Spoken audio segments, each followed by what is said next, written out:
ইরানের সর্বোচ্চ নেতা আয়াতুল্লাহ আলী খামেনির মৃত্যুর পর দেশটির ক্ষমতার ভার নিতে যাচ্ছেন তার ছেলে মোস্তফা আলী খামেনি। বাবার মৃত্যুর শোক কাটিয়ে ওঠার আগেই সংকটময় পরিস্থিতিতে ইরানের নেতৃত্বে আসছেন তিনি। ইরানের রাষ্ট্রীয় গণমাধ্যম ইরান ইন্টারন্যাশনালের বরাতে বলা হয়েছে, বিপ্লবী গার্ড বাহিনী এর চাপের মুখে সাংবিধানিক সংস্থা অ্যাসেম্বলি অব এক্সপার্ট মোস্তফা খামেনিকে নতুন সুপ্রিম লিডার হিসেবে নির্বাচিত করেছেন।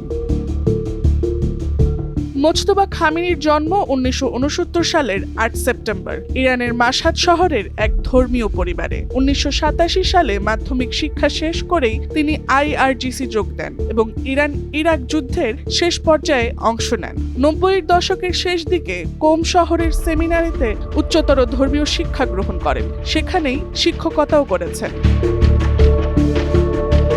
দীর্ঘদিন ধরে Mojtaba Khamenei office of the supreme leader এর প্রভাবশালী নিয়ন্ত্রক হিসেবে পরিচিত।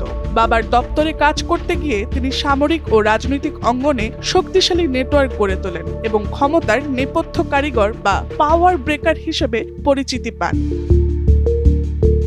খামেনির মৃত্যুর পর দ্রুত নতুন নেতা নির্ধারণের জন্য আইআরজিসি তৎপর হয়ে ওঠে। তাদের দাবি, আইআরজিসির কর্মকাণ্ড কাঠামোর অবশিষ্ট অংশ খুব দ্রুত, বিশেষ করে 1 মার্চ রবিবার ভোরের আগেই নেতৃত্ব নিয়ে সিদ্ধান্ত চূড়ান্ত করতে চাইছিল। সূত্রগুলোর মতে, চলমান বিমান হামলার কারণে অ্যাসেম্বলি অব এক্সপার্ট এর আনুষ্ঠানিক বৈঠক ডাকা সম্ভব হয়নি। তাই আইআরজিসি আইনগত প্রক্রিয়ার বাইরে গিয়েও দ্রুত নেতৃত্ব পরিবর্তনের উদ্যোগ নেয়।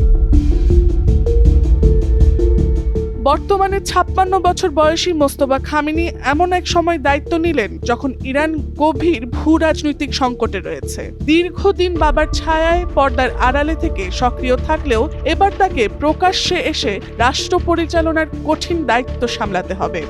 Tasnuva Sanjida, Times today.